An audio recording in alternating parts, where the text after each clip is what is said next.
Правото на глас еден ден пред одржувањето на локалните избори го искористија затворениците, лицата во домашен притвор, како и лицата кои се наоѓаат во домовите за стари лица. Во казнено-поправните установи, според избирачкиот список, треба да гласат 2162 затвореници, од кои најмногу во затворот Идризово 938, во затворот Чутка 391, во затворот Штип 237, а во затворот Прилеп 119 лица. Исто така во своите домови ќе гласаат и лицата што се наоѓаат во домашен притвор и кои се пријавиле за гласање. Посетите на домовите на болните лица, каде што вкупно се регистрирани 8851 лица, ги реализираа членовите на Државната изборна комисија, откако истите поднеле барање и им било одобрено правото на глас. Додик пристигнале 9217 барања за гласање во домашни услови, а биле прифатени 8851.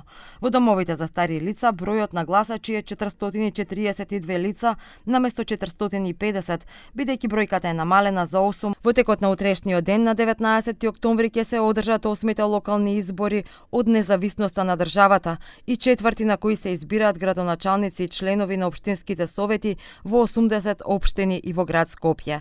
Ќе се гласа на 3474 избирачки места за 309 кандидати за градоначалници и за 576 листи на кандидати за членови на општинските совети, или вкупно за 10.490 кандидати.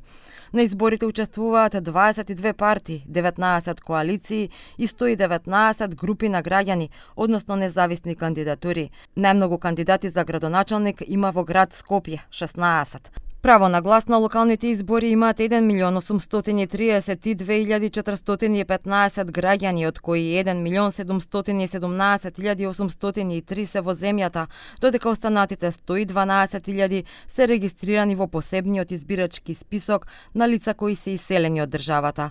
Гласање во диаспората за локалните избори нема, но доколку лицата кои живеат или привремено работат во странство се вратат во татковината, ќе можат да го остварат своето право на глас.